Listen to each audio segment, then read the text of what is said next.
Ce matin, bien, on va poursuivre dans l'Évangile de Marc. Puis, c'est tellement bénissant, en tout cas, moi, chaque fois que je réétudie les paroles de Jésus, c'est vraiment un beau cadeau. Puis, tendre l'oreille à ce qu'il dit.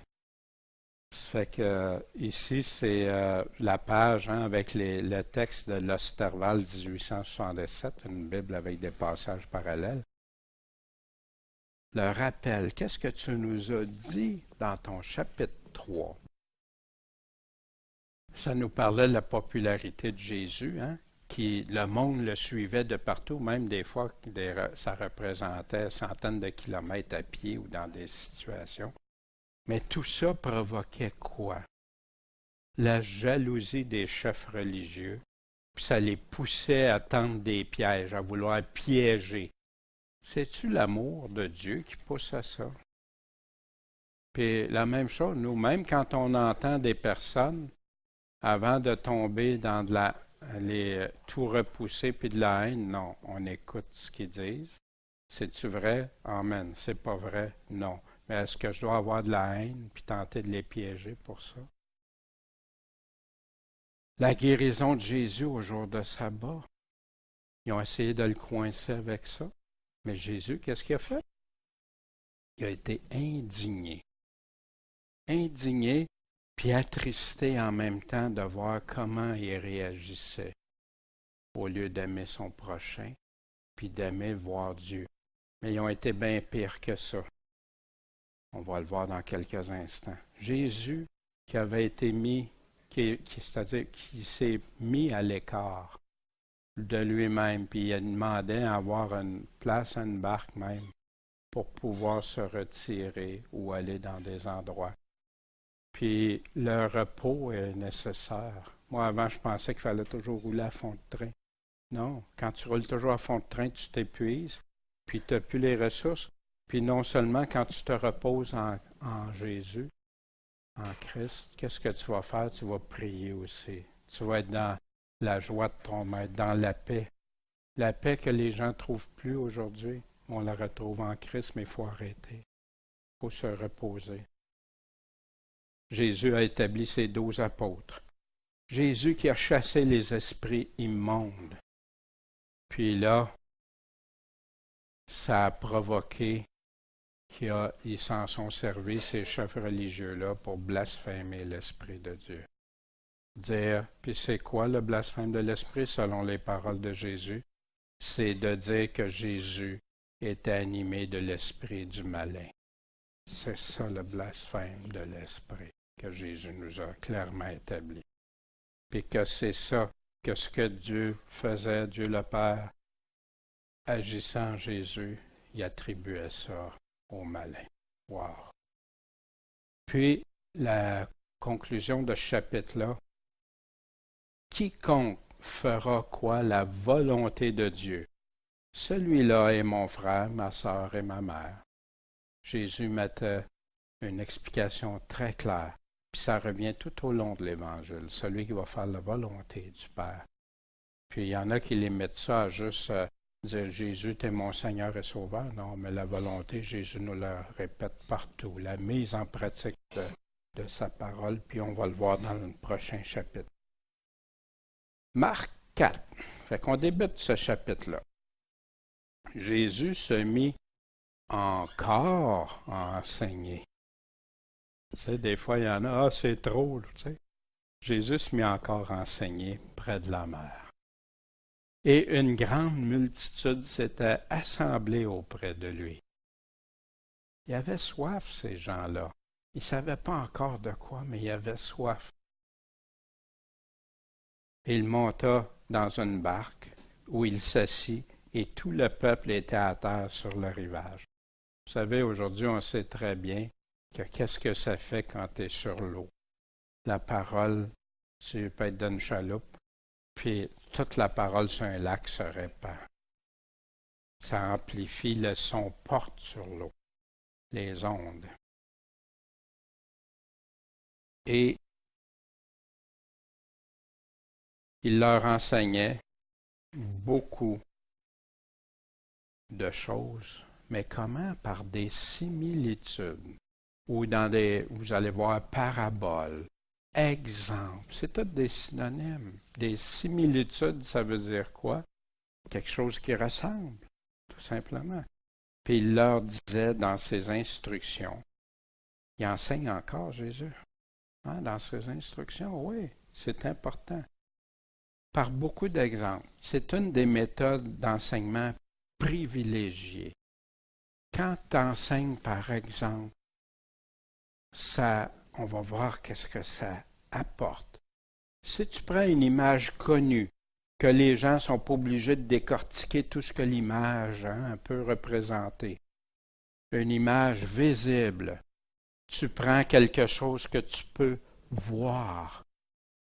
Quand je parle de l'eau, je prends ça se voit, je n'ai pas besoin de donner beaucoup d'explications. On le comprend, c'est visuel. Fait que ça prend, les explications qui viennent après sont plus simples, plus faciles à comprendre. C'est vivant, ça rend vivant. Si quelqu'un fait juste parler, c'est une chose. Puis il y en a qui sont auditifs qui vont très bien capter. Moi, j'aime bien écouter des MP3 de messages. J'aime ça. Mais quand ça s'ajoute à l'image, c'est encore plus fort. C'est plus agréable aussi. L'aspect visuel, quand il est ajouté au verbal, ça augmente notre compréhension puis notre mémorisation. On va s'en souvenir. Il y en a même qui vont faire ça dans des prédications, qui vont prendre un item. Exemple, ce serait l'eau pure, l'eau sale, l'eau contaminée, etc. Puis les personnes vont s'en souvenir plus facilement. Il y a un danger, par contre, que j'ai vu à ça, c'est que les gens, des fois, retenaient beaucoup l'image, mais au détriment de ce que ça voulait dire. Fait qu'à ce moment-là, quand on fait ça, il faut absolument qu'il y ait une emphase qui soit mise sur la conclusion, sur la compréhension. Oui, l'image qui a capté mon attention, mais où ça doit me conduire à m'amener à quelque chose de concret et pas juste une belle image, puis je reste avec ça sans signification profonde après. Une image égale 1000 mots, Jésus l'a utilisé à plusieurs reprises, puis moi, celle qui m'a le plus impressionné, puis je trouvais Jésus tellement brillant. Montrez-moi un denier quand il a essayé de le coincer. Montrez-moi un denier. S'il faut-tu donner à César ou à Dieu, tu sais, puis là, il était sûr d'avoir coincé Jésus. Montrez-moi-le. À qui appartient? Qui est dessus? Jésus s'est servi encore là d'un exemple concret. Je suis sûr, quand il parlait des outres vieilles puis neuves, il y en avait. Quand il parlait des semences, quand il parlait de ça, il y avait plein de choses visuelles. Puis je ne peux pas affirmer à 100%, mais avec connaissant Jésus, comment il fonctionnait, quand il a pris la pièce, puis il l'a montré, puis qu'il s'en est servi. Puis là, tout le monde le voyait. À qui est l'effigie? Rendez à César ce qui est à César, puis à Dieu ce qui est à Dieu. C'est toujours pour une conclusion simple et pratique, concrète. Malheureusement, il y en a beaucoup qui prennent les paraboles puis qui en font des mystères, qui rendent ça mystérieux, même qui donnent toutes sortes d'explications pour chacune des choses, puis qui s'éloignent de ce que Jésus voulait dire simplement. On va valider tout ça, ce que je viens de dire, là, avec une des paraboles importantes, une des similitudes, un des exemples. Connaissez cet exemple-là, le semeur. Jésus dit, écoutez, un semeur est sorti pour semer. Et il arriva qu'en semant, il y a une partie de la semence qui a tombé le long du chemin. Là, les oiseaux sont venus, et ils ont toutes mangé la semence qui était sur le bord du chemin. Une autre partie est tombée dans un endroit pierreux, où elle avait peu de terre. Et aussitôt, elle leva. parce qu'elle n'entrait pas profondément dans la terre. Fait que la racine, au lieu de se développer, pousser, mais tout va pour le haut. Mais, quand le soleil fut levé, elle fut brûlée. Pourquoi? Parce qu'elle n'avait pas de racine. Elle a séché. Une autre partie tomba parmi les épines, et les épines ont grandi et l'ont étouffée. Elle n'a pas rapporté de fruits. Et remarquez ici, Jésus prend des plantes avec des fruits, avec une production, avec un produit. Une autre partie tomba dans une bonne terre. Et elle a rendu du fruit qui a monté, qui a grandi, en sorte qu'un grain en rapporte 30, un autre 60, puis un autre 100. La multiplication. Et il leur dit que celui qui a des oreilles pour entendre, entendre.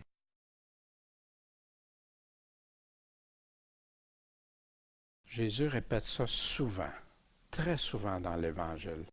Il répète aussi à chacune des 7 églises que celui qui a des oreilles écoute ce que l'Esprit dit aux églises.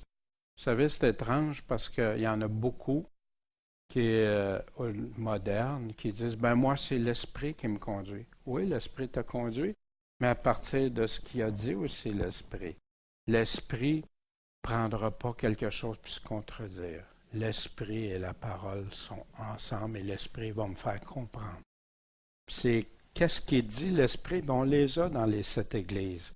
Les mises en garde et les promesses pour les vainqueurs. Mais que celui qui a des oreilles écoute ce que l'Esprit dit aux églises. C'est là qu'il donne des promesses aussi qui ont relation avec la vie éternelle aux vainqueurs personnels de chacune de ces églises-là. Mais je ne suis pas encore certain. Là, on vient de regarder la parabole, mais il me semble que l'image ne m'a pas tout dit. Je comprends peut-être pas tout ou je n'ai pas tout le sens de ce que Jésus voulait dire. Fait que, mais le Seigneur, sachant ça, parce qu'il aurait pu nous laisser juste les paraboles, puis qu'on ait à réfléchir, puis tout ça, mais on aurait pu arriver avec toutes des conclusions différentes. Et c'est là qu'entre en jeu. Or, quand il fut en particulier, en privé, avec ceux qui étaient autour de lui, avec les 12, ils l'ont interrogé sur la parabole. Est-ce qu'on fait ça, nous? Seigneur, je viens de lire quelque chose. Seigneur, peux-tu me dire, me donner le bon sens? Pas mes opinions, celles des autres, mais toi, qu'est-ce que tu es en train de dire? Et il leur dit, à vous, il vous est donné de connaître le mystère du royaume de Dieu. La connaissance, oui. Dieu veut que ses élus la comprennent, la sachent, connaître, la connaissance, connaître. Mais pour ceux du dehors, tout est annoncé en parabole. Puis là, Jésus va dire quelque chose, de sorte qu'en voyant, ils voient, puis aperçoivent pas. Qu'en entendant, ils entendent, comprennent pas, de peur qu'ils se convertissent puis que leurs péchés leur soient pardonnés. Ouais, mais Seigneur, je pensais que l'Évangile, oui, l'Évangile doit être prêché, l'Évangile doit être expliqué, c'est pour ça qu'il dit, allez, enseignez-leur tout ce que je vous ai appris. Puis là, il va nous donner l'explication.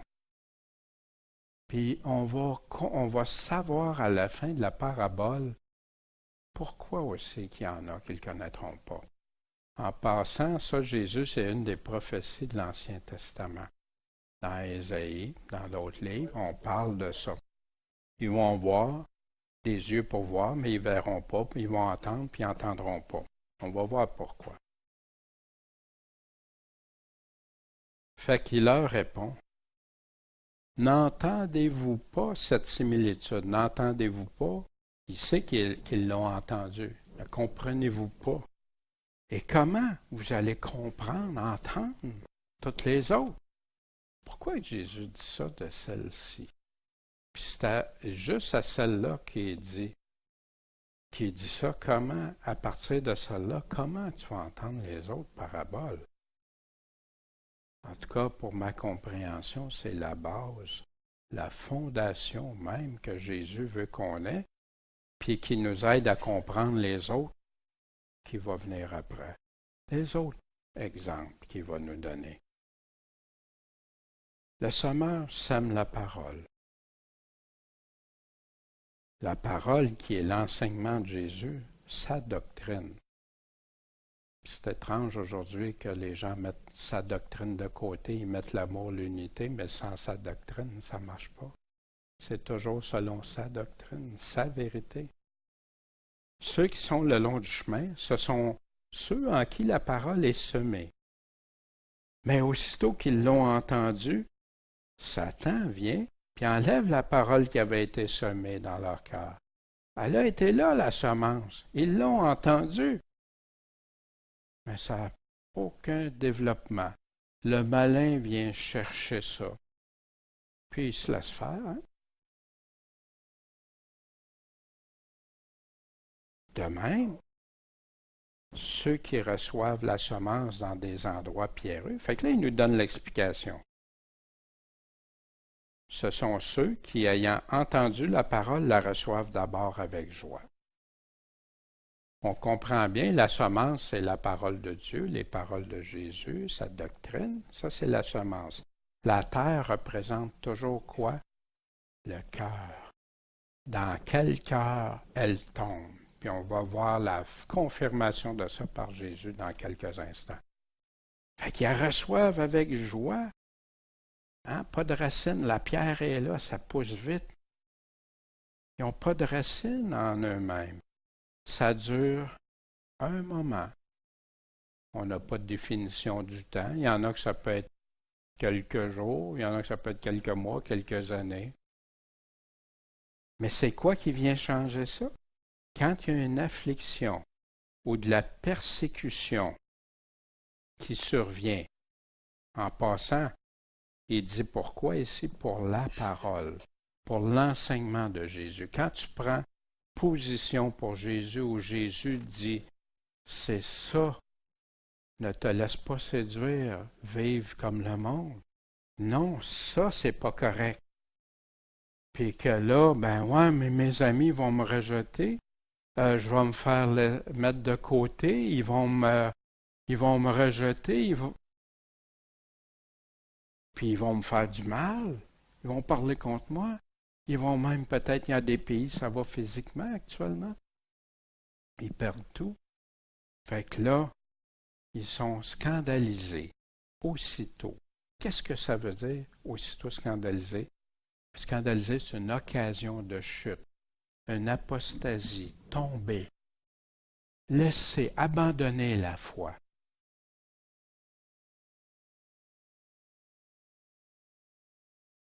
Puis ceux qui reçoivent la semence, fait que là on est rendu à notre troisième catégorie, hein, celle sur le bord du chemin, celle après ça qui pousse dans la pierre, pas de terre, ou presque pas. Le cœur est là, mais le cœur n'est pas assez grand. Le cœur est de pierre encore. Le cœur a de la terre dedans, ils sont touchés, mais pas assez. C'est pas profond dans le cœur. C'est tant que ça va bien, mais quand ça va mal à cause de la parole de Dieu, ça change. Celle-ci, ceux qui reçoivent la semence parmi les épines, c'est qui? Ils écoutent la parole. Ah, ben ils sont corrects, ils écoutent la parole. Mais les soucis de ce monde, les inquiétudes, je suis insécure, l'anxiété de toutes sortes de choses à place qui vont jusqu'à quoi? Ils vont étouffer toute la parole. Les passions pour les autres choses. J'aime Dieu. Oui, le Seigneur, mon Seigneur. Mais il y a plein de choses que j'aime à côté de lui. Tu aimeras le Seigneur, ton Dieu, d'un peu de ton cœur, un peu de ton âme, un peu de tes forces. Mais non, de tout ton cœur, de toute ton âme, de toutes tes forces. Puis après, ton prochain comme toi-même. Mais Dieu à part, une place à part, à un niveau que je ne peux pas aimer mon prochain autant que je vais aimer Dieu. Mais je vais aimer mon prochain autant que moi, par exemple. Puis ça, ce que ça fait à ceux qui ont écouté la parole, les autres choses qui surviennent, ça étouffe la parole. Ça la rend infructueuse. Ça ne peut pas porter de fruits parce que mon cœur est partagé. Puis c'est pour ça quand Jésus fait noir ou blanc, Dieu ou mammon. Puis Dieu, l'idolâtrie, pas de partage. Je suis un Dieu jaloux. Dieu est un Dieu qui veut qu'on soit vrai, que notre cœur lui soit tout dédié. Et après, il s'occupe du reste. Dans Matthieu, il nous donne un peu plus de détails. Ça, c'est important. Voyez-vous, on lit le texte, mais on lit le contexte qui est écrit avant puis après. Puis là, on est rendu dans les co-textes. Les textes à côté, mais qui parlent de la même chose. Et c'est comme ça l'étude de la parole de Dieu. Dans Matthieu 13, 23, Jésus parlait des mêmes choses. Puis qu'est-ce qu'il disait à propos de celui qui a reçu de la semence maintenant dans la bonne terre? C'est celui qui entend la parole, qui la comprend, il l'a bien saisie et qui porte du fruit. Le fruit est toujours central dans le message de Jésus. Puis il répète, comme un, il en produit 100, un autre 60, puis un autre 30. Dans Luc 15, mais ce qui est tombé dans une bonne terre, un bon cœur, ce sont ceux qui, ayant entendu la parole avec un cœur honnête et bon. Oh, c'est impossible, on peut... Non, Jésus lui-même, même quand il parlait de Zacharie, un homme juste et bon. Il parle de Joseph, la même chose. Oui. Dans Luc 8, 15. Luc 8, 15, ok, je n'avais pas bien mentionné, désolé. Et qu'est-ce qu'ils font? Ceux qui l'ont entendu avec un cœur honnête et bon devant Dieu. Ils la retiennent. Ils la gardent. Ils ne veulent pas qu'elle s'en aille. Puis qu'est-ce qu'ils font? Ils portent du fruit. Ça produit en eux selon Dieu, selon ce que Dieu demande. Mais ils font comment? Pas juste pour un temps, comme celui qui a été tout joyeux, puis qui a abandonné après. Pour l'autre, que ça ne peut pas porter de fruits, il l'a d'un cœur partagé, ça ne portera pas de fruits. Surtout pas qu'il vienne à maturité. Puis ici, il porte du fruit avec persévérance jusqu'à la fin. Son cœur est totalement dédié. Quand Jésus parle, personne ne ravira de ma main qui, ceux qui entendent ma voix et me suivent, m'obéissent, vont partout où je demande dans leur vie. Puis là, dans Marc, mais ceux qui ont reçu la semence dans une bonne terre, ce sont ceux qui écoutent la parole, sa doctrine, qui la reçoivent et portent du fruit. Voyez-vous, dans les 3 évangiles, il nous donne un détail supplémentaire. Voyez-vous pourquoi c'est tellement risqué aussi des fois de prendre juste un passage. Quand tu veux donner tout le conseil de Dieu, tout ce que Jésus en parle de ce sujet-là, il faut que tu ailles voir les autres aussi. Puis Dieu a permis ça pour que l'Évangile, pour ceux qui aiment la vérité, ceux qui cherchent la vérité, elle est accessible. Elle le demeurera toujours pour celui qui cherche la vérité en Dieu. Jésus en parlait, c'est quoi porter du fruit aussi? Il y a différents fruits. On va regarder. Jésus qu'est-ce qu'il disait? Demeurez en moi. Il disait ça aux disciples, aux apôtres et à tous ceux. Après ça, il a prié pour tous. Demeurez en moi, et moi je demeurerai en vous. Voyez-vous, il y a demeurez en moi, puis là je vais demeurer en vous. Comme le sarment ne peut pas porter du fruit lui-même, s'il ne demeure pas attaché au cep, il l'était. Qu'est-ce qui est arrivé? Voyez-vous la parabole, pourquoi elle est importante? Parce que les autres, là, à part ceux que c'est la bonne terre, un cœur honnête et bon, qui la gardent, qui la retiennent, qui la font fructifier dans leur vie avec un cœur plein, entier pour Dieu, mais avec persévérance. S'il ne demeure pas attaché au cep, vous non plus. Es-tu en train de parler à des non-croyants?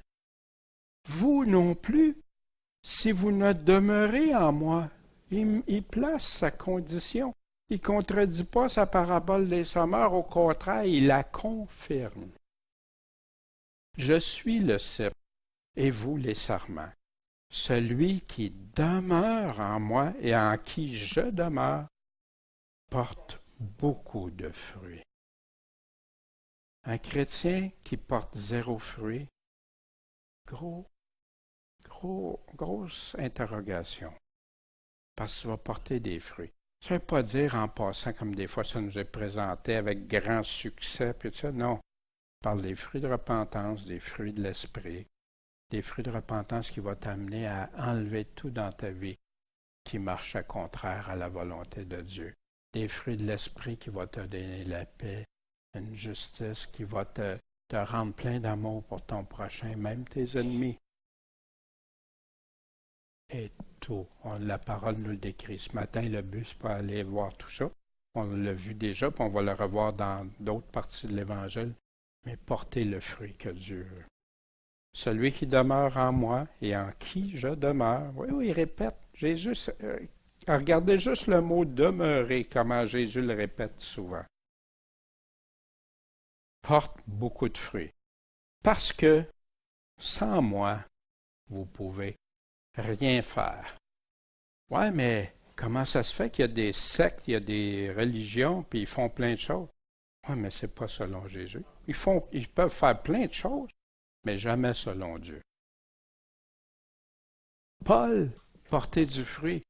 Paul aurait-tu une autre interprétation que Jésus?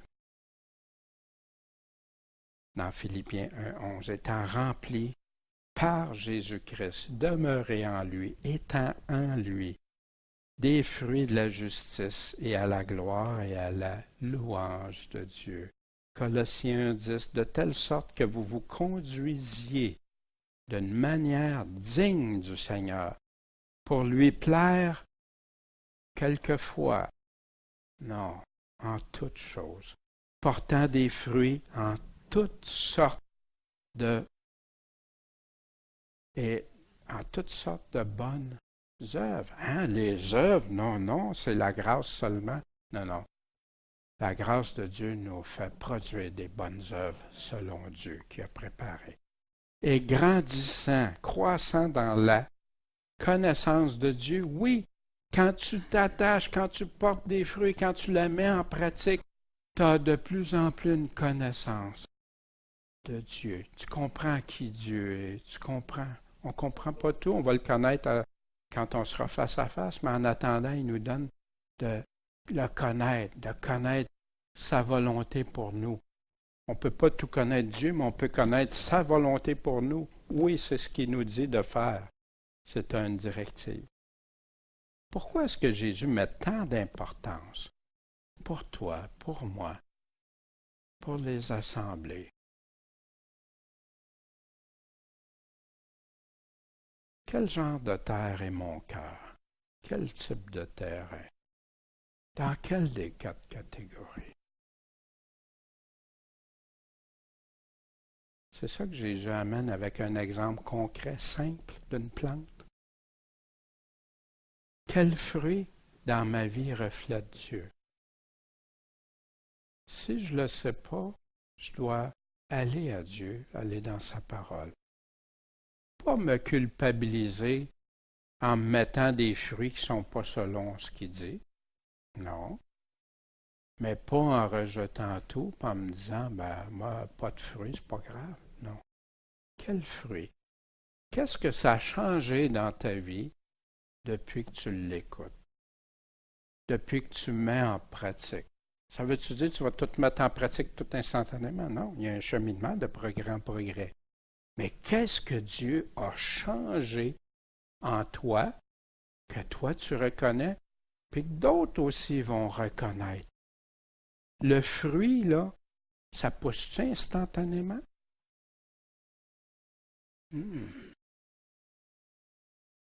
Puis même des jeunes, puis même, il y a des arbres, il y a des plantes, hein, je sais, j'ai des experts en jardinage, je sais. Hein. Puis, est-ce que même les premières années que ces plantes ou ces arbres-là, ils ne donneront pas nécessairement des bons fruits tout de suite? Les fruits vont se développer, venir à maturité plus tard. Mais est-ce que les fruits sont là? Est-ce que ça porte du fruit? Est-ce que ces fruits-là prennent de la maturité de plus en plus? Voyez-vous? Quel fruit dans ma vie reflète Dieu pour les autres?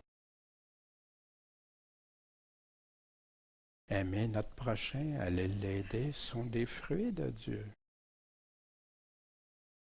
Un don de service, d'aider les autres, est un fruit de Dieu.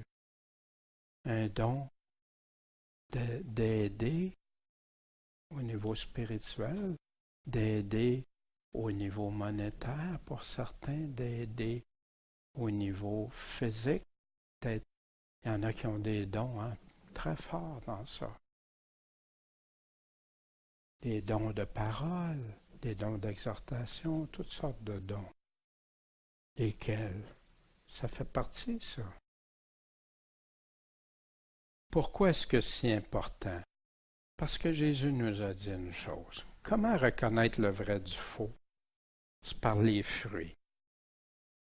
Fait que si les fruits sont encore là, ce que ça produit, sont importants, je veux savoir, Seigneur, je tiens un vrai de vrai ou un faux-né? Ou un faux? Seigneur, quels sont les fruits que tu fais porter en moi? Quelle modification t'as fait dans ma vie que je te suis plus près qu'avant, que les autres constatent, que mon cœur se tourne vers toi? Puis comment je peux être pleinement assuré quand j'écoute le Seigneur, puis je ne m'obstine pas toujours avec le Seigneur? Ou je ne suis pas en train de dire non, non, ça, non, non. Non, je le laisse me parler. Je le laisse me le dire. Je demeure en lui. Quand je demeure en lui, quand je l'écoute, quand je mets en pratique, c'est ça qui va me faire grandir, ça va porter du fruit. Des fois, on ne le voit pas tout de suite non plus, hein? Des fois, c'est à long terme. Mais il y a un changement profond dans mon cœur. Mon cœur est dédié à lui. Puis le reste, il s'en occupe. T'es vrai, Daniel? T'es sérieux? Tu veux me suivre? Ah, je vais te tester, je vais t'éprouver, souvent. Es-tu sincère? Es-tu vrai ce que tu dis, que tu m'aimes et que tu es prêt à me suivre? Prends ta croix, suis-moi là. Puis persévère. Porte du fruit avec persévérance. Des périodes de découragement? J'ai jamais vécu ça, moi. Non, j'ai vécu ça. J'ai besoin que... Qu'est-ce qu'on fait dans ce temps-là? Seigneur, viens à mon secours, je t'en supplie. Donne-moi que je ne vive pas juste selon mes émotions, ce que je ressens, mais ce que toi tu dis, ce que ta parole dit, puis te faire pleinement confiance. C'est drôle, hein, les choses. J'essaie de me partager quelque chose que je ne vais pas rentrer dans les détails, mais qu'elle a confié en Dieu. Puis la voyait toute sereine, toute heureuse après. Amen. Amen. Quel fruit porte sa parole dans mon cœur, sa semence? Dans quel type de terrain? Ma terre est-elle bonne, honnête, en intégrité, en vérité? Puis à partir de là, le Seigneur peut agir.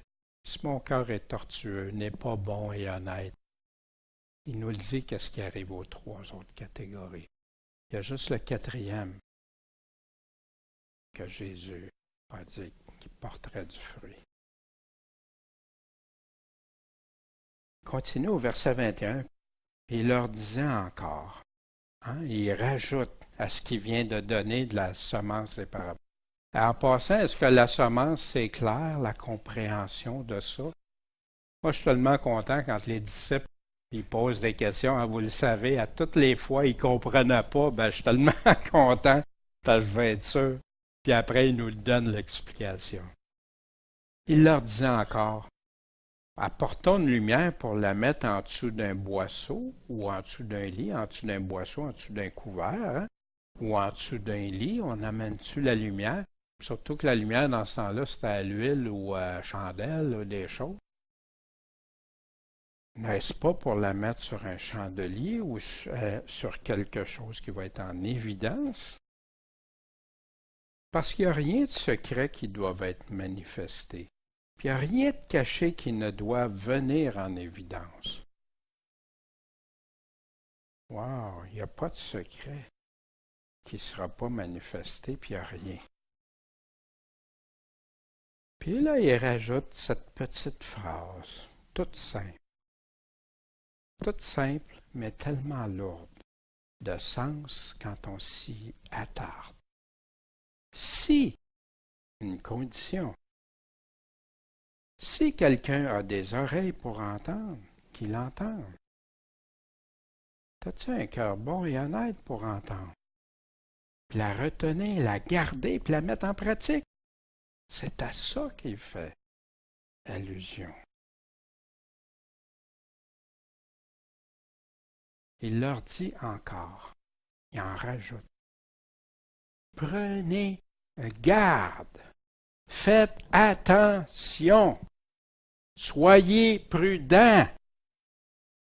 Être sur ces gardes-là, quand je travaillais dans des positions de protection publique ou comme protection de la vie des personnes, prendre garde, là, pas en sifflant et tout ça. Non. Tu veilles, tu es éveillé. Tu regardes, tu fais attention. Tu prévois d'avance, tu regardes. Prenez garde à ce que vous entendez. Pas n'importe quoi. Prends garde à ce que tu entends. Prends garde à ce que tu comprends. On va vous mesurer de la même mesure que vous aurez mesuré, puis on ajoutera encore davantage. Pour qui? Pour vous qui écoutez. Il parle les autres, non. Faites attention, on va vous mesurer de la même mesure que vous allez entendre, puis que vous aurez mesuré les choses. Mesurez-vous ça, ce que Jésus dit. Ouais, c'est le fun, c'est bien, c'est intéressant. Mais si un jour j'en viens à des persécutions, c'est moins intéressant, c'est ma vie avant ce qu'il a dit. Là, j'ai des troubles, j'ai trop d'affaires dans ma vie là, pour penser à ça. Voyez-vous, quelle tristesse. Mais à ceux qui en entendent, qui gardent, qui la retiennent, puis qui la mettent en pratique, qui portent du fruit avec persévérance, la façon que vous allez mesurer, là, elle va être proportionnelle, mais proportionnelle au centuple que Dieu nous dit. Parce qu'on donnera à celui qui a. Mais à celui qui n'a pas, on ôtera même ce qu'il a. Prenez garde. Savez-vous, j'entends Les gens passent bien vite sur ce verset-là, parce qu'on va donner à celui qui a. Lequel qui a, c'est celui qui écoute, qui entend, qui garde, qui persévère. Mais on ôtera même à celui qui n'a pas. Wow! Puis il l'a pu. S'il décide que ses troubles sont plus grands, il l'a pu. S'il décide qu'il a suivi avec joie, mais là, à cause de la parole, non, il l'a pu. C'est ce que je décode des paroles de Jésus. Il nous dit, prenez garde, faites attention. Si vous avez, on va vous donner plus. Si vous n'avez pas, on va vous enlever même ce que vous pensez avoir, ou même ce qu'il a. Il l'avait. Qui prend vraiment garde aujourd'hui à prendre garde, à écouter, à entendre? Prendre garde à ce que vous entendez, pourtant des avertissements très clairs de Jésus. Pourquoi est-ce que c'est si important? Les gens ne s'arrêtent même plus à réfléchir à ça. Je vais vous proposer un petit exercice pour vous, puis ceux qui vont écouter ce message par DVD ou sur Internet. Vous vous souvenez quand dans le cours Comment étudier la parole de Dieu? On a vu différents aspects, tous des aspects qui proviennent de la parole, les questions, les mots qui sont utilisés. Exemple comme le si tantôt, qui pose une condition, mais il faut le considérer même s'il y a juste 2 lettres. Un petit exercice qui aide à écouter, à entendre, à réaliser, méditer, qui veut dire étudier la parole de Dieu, la comprendre. Justement, prendre garde à entendre, comment on entend. Prendre des versets 9 à 24, pas maintenant, mais cette semaine, je vous encourage fortement à le faire. Prendre les versets 9 à 24, puis comptez, soulignez-le si vous n'avez pas peur de souligner dans votre Bible. Combien de fois qu'il dit, entre les versets 9 à 24, le mot entendre, écouter, comprendre? Combien de fois qu'il voit le mot voir? Puis les contrastes ou les contraires de ces conséquences-là. Faites ça, puis en demandant à Jésus de guider clairement. Et laissez Jésus trancher. Pas les opinions humaines, mais ce que Dieu dit vraiment. Puis si vous avez soif encore plus, regardez partout où Jésus fait ça dans le Nouveau Testament avec une concordance, les trouve, ou au fur et à mesure que dans votre lecture, vous allez les trouver. Et je vous le dis, ces paroles-là, Jésus lui-même, Jésus lui-même nous dit, prenez garde. Prenez garde. C'est une option? Pas pour moi, en tout cas. On peut me dire que j'aime trop les paroles de Dieu, que j'aime trop, que je mets trop ça, trop fort. Souvent, j'ai réfléchi à ça, puis je dis, Seigneur, est-ce que j'exagère? Est-ce que je vais trop loin? Puis que veut dire, tu aimeras le Seigneur ton Dieu de tout ton cœur, toute ton âme, toute ta force, en premier. Puis c'est ceux qui restent, toutes mes pensées, puis ceux qui restent attachés à l'Évangile, attachés à ces paroles. Paul nous dit ça, tout le monde. Il n'y a pas de message contradictoire, ils vont tous. Paul tantôt donnait les mêmes enseignements que Jésus. Paul représentait les enseignements de Jésus avec des fois des phrases différentes, mais qui reviennent exactement à la même chose. Voyez-vous, l'Église va être bâtie. Le Seigneur nous dit, prenez garde.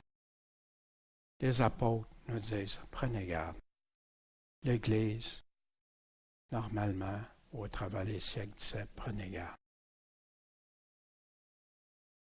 Aujourd'hui, pour les églises, il y a 2 extrêmes. Il y en a qui prennent garde. Il y en a qui prennent garde à Jésus, mais il y en a qui prennent garde. Mais qui prennent garde, puis ils sont vraiment la seule Église qui ont tout. Tout le reste, c'est pas bon. L'autre, non, ils ont tous. Ils ont tous de la vérité, fait que pourquoi je prendrais garde? Et c'est ça qui conduit au mouvement de l'écuménisme.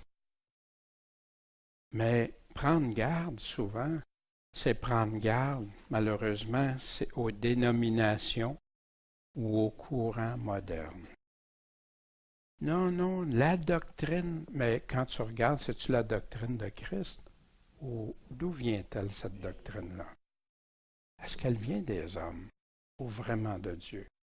Comme moi, à ma grande surprise, j'ai découvert en étudiant que des hommes de Dieu, que je mettais même, il y avait la Bible, les hommes de Dieu, puis c'était pas égal, mais tu sais, c'était fort.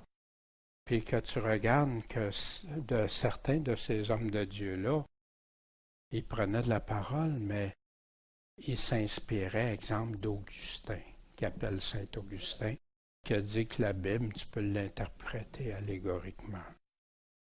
Que les enfants pouvaient aller dans les limbes ou à la damnation, des choses comme ça.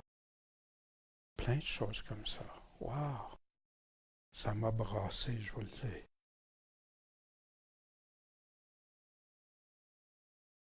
Le Seigneur, les apôtres, l'Église. Le fondement, c'est le Seigneur, la pierre angulaire. Les apôtres les appuient, la colonne de la vérité. Puis l'Église, qui doit demeurer la colonne et l'appui de la vérité. Et non pas les églises qui basent sur leur dénomination, aux théologies, puis sur des hommes. Ça peut branler et s'écrouler face à Dieu. Alors, face aux hommes, ça peut être très bon. Qu'est-ce que je peux ajouter, changer ou enlever des paroles que Jésus dit? Prenez garde, on peut enlever ce qu'ils croient avoir. Il y a tellement de diversion. Souvent, les gens vont arriver ils vont parler avec vérité d'un passage, puis quand ils arrivent à des paroles qui semblent contredire un peu, ils vont faire une diversion. Ils vont aller ailleurs. Il y en a d'autres qui vont mettre un écran de fumée ou dire, ces paroles-là, c'est pas vraiment ça que ça veut dire. Qui a raison et aura raison? L'homme ou Dieu? Jésus répond à ça. Prenez garde à la manière que vous entendez. Le chemin étroit nous provient d'où? La parole de Dieu, l'Évangile du Seigneur. Mais quand il y a des gens qui commencent à dévier du chemin étroit, qui ne prennent pas garde aux paroles, faire attention aux mots de Jésus, qui ajoutent leur opinion, ou qui enlèvent, ou qui passent par-dessus, ou qui changent le sens des paroles de Jésus, ça devient un autre évangile, un autre Jésus, un autre esprit. C'est l'homme qui est mis en évidence. Voyez-vous? C'est pour ça que je vous dis toujours, si jamais vous voyez que j'interprète pas ces paroles, c'est pour ça que je reste attaché à ces paroles. Puis s'il y a quelque chose, venez me le dire. Parce que quand on va comparaître devant Christ, c'est selon sa parole, selon ce que lui a dit, qu'on va être jugé devant lui. Le perroquet, ce qui se passe malheureusement, c'est que souvent l'homme s'est fait prendre au piège. Il va répéter, je le sais, je l'ai fait. Je répétais ce qu'on m'avait enseigné, je répétais ce qu'on m'avait montré, sans avoir été examiné en prenant garde aux véritables paroles de Jésus. Et j'étais un perroquet. Un mauvais perroquet. Parce qu'un bon perroquet, si le perroquet dit les vraies choses qui sont de Dieu, à partir de la source de Dieu, il répète ce que Dieu dit, c'est correct. Mais s'il répète ce qu'on lui a donné, qu'il a dévié, wow! Et c'est ce que les gens... Le jeu du téléphone, hein? Bien aussi, aujourd'hui, dans l'Église moderne, c'est ce qui se passe, parce qu'il y a des affaires qui sont enseignées dans des églises aujourd'hui qui viennent en plein à contradiction avec les auteurs de qui relèvent de ces hommes-là, de qui proclament, qui se proclament de cette source-là. Ils viennent les contredire. Ils ont tordu le sens même. L'obéissance n'avait jamais été exclue autrefois de l'Évangile. Vous vous souvenez du jeu du téléphone, un commence une affaire, puis après comment ça se rend. Il dit encore, on revient à Jésus, il en est du royaume de Dieu, comme si un homme jette de la semence en terre. Est-ce que tout le monde comprenait bien ça? Ben oui.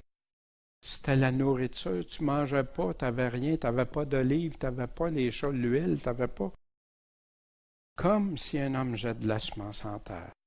Soit qu'il dorme, ou qu'il soit debout, ou qu'il soit réveillé, la nuit, le jour.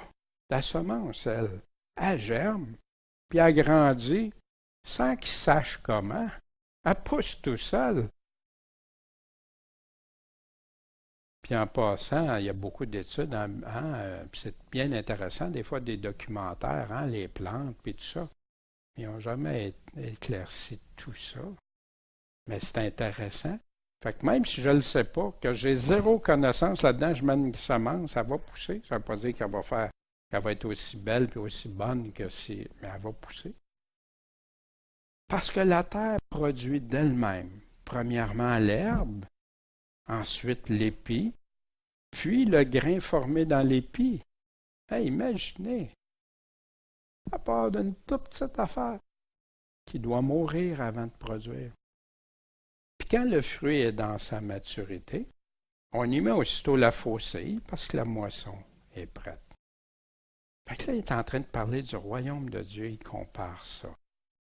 Une petite semence, après ça, elle devient l'herbe, l'épi, puis le grain est formé dans l'épi. Puis après ça, quand c'est prêt, la moisson. Et Jésus parle de la moisson pour la fin du monde aussi. La seule façon d'éviter de dévier du royaume et tout ça, c'est de ne pas découper, pas passer par-dessus, puis garder juste la Bible et les paroles humaines, c'est superflu souvent. À moins qu'elles ne soient et qu'elles ne reflètent que ce que Dieu dit. Il disait encore, à quoi est-ce qu'on va comparer le royaume de Dieu? Ou par quel exemple, quelle parabole, similitude on va le représenter? Puis voyez-vous, très brillant Jésus, hein? Il n'a pas dit, à quoi je vais comparer le royaume? À quoi nous comparerons le royaume? C'est quoi la différence? C'est que Jésus inclut tous ceux qui veulent écouter, qui veulent comprendre. Il parle au nous dans ça. Il en est comme du grain de sénévé. Des fois, c'est écrit moutarde. Hein? Moutarde, c'est parce que c'est une traduction qui n'est pas rattachée quand on va voir c'est sénévé. Puis vous allez voir pourquoi. Lequel, lorsqu'on le sème, est la plus petite de toutes les semences qu'on jette en terre. Le grain de moutarde n'est pas la plus petite. Okay? Si vous voyez des grains de moutarde, c'est même assez gros comparé à d'autres. Mais après qu'on l'a semé, il monte, puis il devient plus grand que les autres plants. Puis sinon, la moutarde n'est pas plus grand que les autres plants. Voyez-vous pourquoi aussi? Parce qu'on laisse la parole trancher. Et pousse de grandes branches, en sorte que les oiseaux du ciel peuvent demeurer sous son ombre. On va voir ça dans quelques instants, mais avant, je veux juste éclaircir, y a-t-il plusieurs royaumes? Vous savez que, d'après la Bible de Scofield, il y a 4 royaumes dans l'Évangile. Puis beaucoup ont tombé dans ce piège-là, enseignent ça maintenant, le royaume de Dieu, le royaume des cieux, c'est pas pareil, puis Jésus, puis... Non. Jésus, on ne fera pas une étude sur ça ce matin, on le fera éventuellement, mais c'est très clair. Il parle toujours du même royaume. Prenons juste exemple ici, Matthieu 19, 23. Jésus dit à ses disciples, je vous le dis en vérité, un riche entrera difficilement dans le royaume des cieux. Puis il continue, mais je vous le dis encore, je vous le répète, il est plus facile à un chameau de passer par le trou d'une aiguille qu'à un riche d'entrer où? Ouais. Puis de quoi il parlait en haut? Quel royaume? Le royaume des cieux, puis le royaume de Dieu. Il parle, c'est la même chose. Et c'est comme ça au travers. Mais en tout cas, je voulais juste le démontrer parce que des fois, moi, j'ai déjà reçu des enseignements, c'est pas le même royaume. Oh. La moutarde. Si je prends les paroles de Jésus strictement, puis c'est pas un débat là, dans ça, c'est simplement des fois porter attention aux paroles de Jésus. Un plant de moutarde, il n'y a pas des grandes branches que les oiseaux peuvent vraiment aller dedans ou se placer sous l'ombre de tout ça, que ça devienne une très grande plante, la plus petite semence. Oui, il y a des affaires qui accrochent. Mais le sénévé, oui, c'est une plante des régions orientales, de l'Est, qui provenant d'une toute petite graine qui atteignait la hauteur d'un arbre de 3 mètres et plus, le plus petit 3 mètres. Puis ça démontre une chose insignifiante comme un grain de sénévé, mais qui peut grandir tellement de façon considérable. C'est ça le royaume de Dieu. Il ne faut pas perdre ce que Jésus est en train de dire. Jésus est en train de dire tout petit, mais ça prend. Ouais, mais au travers le temps, ce qui arrive, c'est qu'ils prennent des fois les mots les plus apparentés. Fait que là, moutarde, c'est un peu. Fait que des fois, c'est ça qui peut faire. Il y en a qui se sont servis de ça. Pourquoi j'en parle? Parce qu'il y en a qui se servent de ça. Regarde, ça se peut pas, moutarde, là. Regarde, vois-tu, c'est un petit plant. Puis c'est pas vrai que ça plus petite. Voyez-vous tout ça? Mais quand tu fais très attention, mais ceux qui ont traduit ça l'ont fait souvent avec bonne foi. Ils regardaient dans les plantes. Puis il y en a qui se disent aussi, ben moi, je connais le plant de moutarde. L'autre, c'était étrange un peu, fait qu'ils vont donner une signe. Voyez-vous? Fait que c'est triste, mais c'est ça des fois. Mais si j'aime la vérité, je vais aller au fond des choses, je vais le valider tout simplement, puis je vous partage ce que j'ai découvert. En passant, ça, reconnaissez-vous cet arbre-là? Vous ne connaissez pas ce sycomore-là? C'est le sycomore en Israël, le sycomore qu'on a établi comme étant le sycomore de Zachée, qui est à grimper et qui a vu passer Jésus. C'est en Israël, il y a les touristes vont le voir. Regardez les personnes en bas, je ne sais pas si vous voyez bien, là, à gauche en bas. Là. Et on revient à Marc 4. Et Jésus annonçait quoi? La parole. Comment qu'il annonçait la parole, l'Évangile? Par plusieurs similitudes de cette sorte, selon qu'ils étaient capables de l'entendre. Jésus leur donnait ça. Puis ça, c'est une réflexion. Des fois, je me fais réflexion. Seigneur, je vais-tu trop loin? Ou c'est-tu trop simple? Ou trop... C'est quoi? Essayer d'ajuster. Mais pas pour diminuer ce que Dieu dit, puis pas amplifier, non. Toujours de rester. On doit, exemple, on a quelqu'un, un nouveau converti. Tu n'iras pas aussi dans des détails, tu vas le perdre. Il faut que tu t'ajustes à ça, puis de plus en plus le lait, puis après qu'il devienne de la viande. Ben oui. Il ne leur parlait pas sans similitude. C'est une composante importante quand Jésus a dit enseignez-leur tout ce que je vous ai enseigné, appris. Il expliquait comment. Mais en particulier, il expliquait certaines, tout à ses disciples. Fait que voyez-vous pourquoi aussi on peut avoir une pleine confiance dans les écrits des apôtres. Ils vont chercher ça où? De ce que Jésus leur a lui-même expliqué. Aimerais-tu ça que Jésus t'explique tout? Est-ce qu'il peut le faire? Ben oui, ben oui. Par sa parole, par son esprit, par ses apôtres, puis les enseignants qui demeurent fidèles à la foi de sa parole. Oui, des fois on a besoin de se faire expliquer, enseigner des choses, mais il faut que ça reste attaché à ça, pas détourné. Puis moi, j'aime bien aller lire les commentaires de nos anciens professeurs, pasteurs, aller voir des choses. Puis quand c'est en plein accord avec ce que Jésus dit, Amen. Si ça ajoute ou si ça enlève, non, c'est des hommes, ils peuvent se tromper, mais pas Jésus. Mais c'est bien, puis des fois, ils font ressortir des choses. Waouh, Seigneur, merci. Merci pour des hommes de Dieu qui font sortir ça. Ce jour-là, verset 35, quand le soir fut venu, il leur dit, passons de l'autre côté de l'eau. Et après avoir envoyé le peuple, ils ont amené Jésus dans la barque, comme ils y étaient. Et il y avait aussi d'autres petites barques qui l'accompagnaient. Alors, il s'est élevé un grand coup de vent. Les vagues entraient dans la barque, en sorte qu'elle commençait à se remplir. Il y a des pêcheurs d'expérience avec eux autres qui sont habitués. Et là, la tempête, là, la chaloupe, elle commence, puis ils sont plusieurs, là, ils sont nombreux.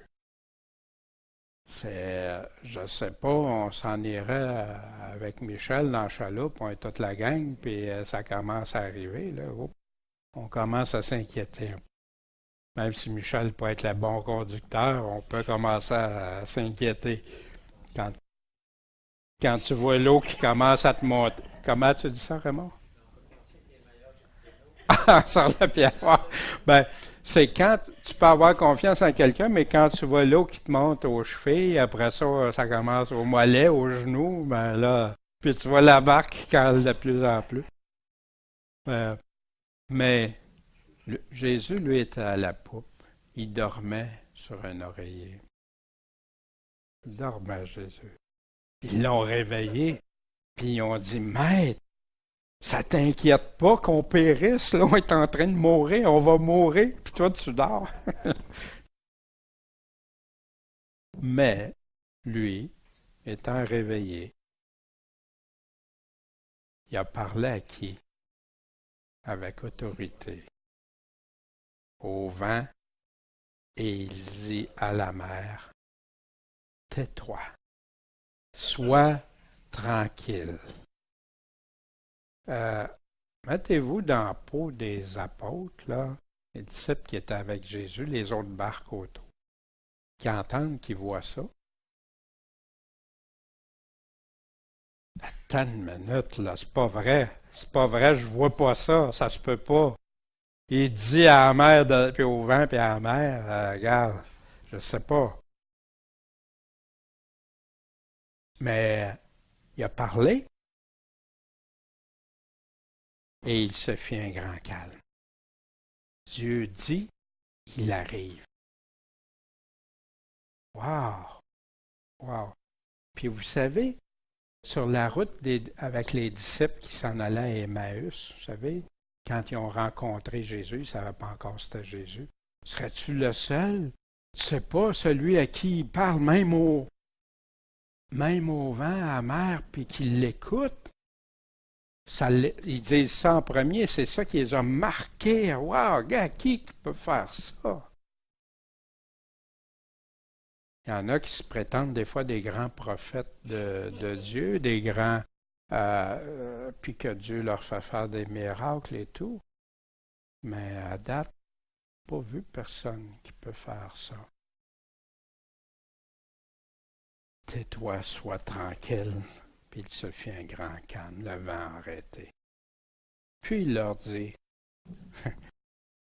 ça c'est Jésus. Pourquoi avez-vous peur? Comment n'avez-vous pas de foi? Comment n'avez-vous pas de confiance? Wow, quel enseignement Jésus venait leur donner, de me donner et de nous donner à chacun. Pourquoi as-tu peur? Pourquoi on a peur? Comment avez-vous pas de foi? C'est grandiose. Puis Jésus, comme Jacinthe souligne, hein, pour ceux qui ne peuvent pas entendre, mais c'était les hommes, il guérissait des hommes, puis là, il arrive avec quelque chose de grandiose, la nature. Jésus a démontré son pouvoir tout-puissant. Maintenant, allez-vous avoir confiance? Allez-vous me croire? Allez-vous croire ce que je vous enseigne, croire ce que je vous dis? Allez-vous me suivre?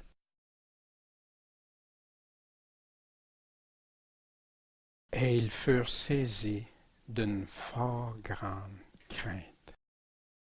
Puis ils se disaient les uns aux autres, mais qui est celui-ci? C'est qui parle au vent par la mer puis il l'écoute? Wow! Imaginez, là, ça fait peur. Ça fait peur d'un premier coup. Qui? Ils lui obéissent. Wow! Quelle puissance! Ça peut-tu être arrangé avec le gars des vues, hein? Comme il y en a qui parlent? Non, jamais, jamais. Dieu, le Fils de Dieu, tout lui est soumis quand il dit qu'il était là à la création, qu'il est la parole de Dieu. Et la parole, quand elle dit ça, ça arrive. La création, et Dieu dit, et ça arriva. Ce fut. Maintenant, allons voir ce que, dans la version 1777, qui vient des arguments et réflexions, par le professeur, docteur, pasteur du temps de l'église de Neuchâtel, le pasteur Osterval. L'explication que Jésus a donnée lui-même de la similitude et de la semence l'éclaircit parfaitement et en marque le sens et l'usage. Jésus lui-même détermine. Voici ce que le Sauveur du monde a voulu nous enseigner. La semence qui tombe sur le chemin représente ceux qui entendent l'Évangile, mais qui ne la reçoivent pas. Ils n'en sont pas touchés. La semence tombe dans des lieux pierreux, marque ceux qui ne reçoivent la parole que pour un temps, et qui, dans la persécution et dans la tentation, abandonnent Jésus-Christ. La semence qui tombe parmi les épines et qui est étouffée est une image de ceux en qui cette parole produirait des fruits si le cœur n'était pas possédé par l'amour des biens ou des plaisirs du monde et par les soins de cette vie, ta vie personnelle qui prend plus. Et la semence qui est reçue dans la bonne terre désigne ceux qui ont le cœur bon et bien disposé. Jésus appelle ça un cœur bon et honnête, et en qui l'Évangile produit du fruit et des effets de salut, des effets salutaires. L'usage que nous devons faire de cette parabole est de nous examiner nous-mêmes et de voir si nous sommes du nombre des endurcis, de ces endurcis sur qui la parole de Dieu ne fait aucune impression, ou de ces inconstants et de ces lâches qui, après avoir été touchés, ne persévèrent pas, ou de ces hommes charnels et attachés au monde en qui la parole est rendue inutile par l'amour des biens et des plaisirs de cette vie. Ou enfin, si nous sommes de ces fidèles auditeurs qui rapportent avec abondance les fruits que Dieu attend d'eux.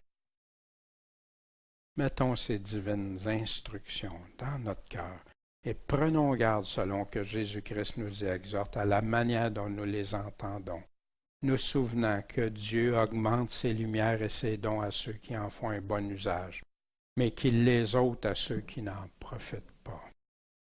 le dessein de Jésus-Christ dans la similitude de la semence qui germe et qui croît peu à peu, et dans celle du grain de moutarde, était de marquer que quoiqu'il n'y eût pas alors beaucoup d'apparence, que sa doctrine fit de grands progrès. Et vu la bassesse ou l'humilité où il était, et le petit nombre de ceux qui embrassaient sa doctrine, elle serait reçue dans peu par tout le monde. Son royaume s'étendrait, grandirait. Jésus-Christ disait ces choses en parabole au peuple, parce que s'il aurait dit ouvertement que son évangile serait annoncé aux autres nations, cela aurait rébuté et scandalisé les Juifs. En partie, oui, mais je crois que c'est encore pour plus que ça. Ces paraboles devinrent très claires dans la suite par l'établissement de l'Église chrétienne, en sorte qu'elles nous fournissent aujourd'hui une preuve invincible de la vérité de l'Évangile. Ça s'est concrétisé, ce que Jésus a dit au départ. Dans le récit du miracle que notre Seigneur fit en calmant une tempête, on remarque l'extrême frayeur des apôtres, qui craignaient de périr, quoiqu'ils eussent Jésus avec eux, même si Jésus était avec eux. Ce qui montre que leur foi est encore faible, comme le Seigneur le leur reprocha. Et on y découvre aussi sa bonté envers eux, une merveilleuse puissance qui les jeta tous dans l'admiration et la crainte aussi. Les enfants de Dieu sont exposés à divers dangers. Ils ont leurs faiblesses et leurs craintes, mais Dieu subvient à leurs infirmités. Et après les avoir fait passer par l'affliction pour leur épreuve, il leur donne, en les délivrant, des témoignages de sa bonté qui fortifient leur foi puis qui les remplissent de consolation et de joie. Et pour moi, merci Seigneur de tels hommes qui apportent droitement et qui ne se gênent pas pour dire les choses aussi comme elles le sont.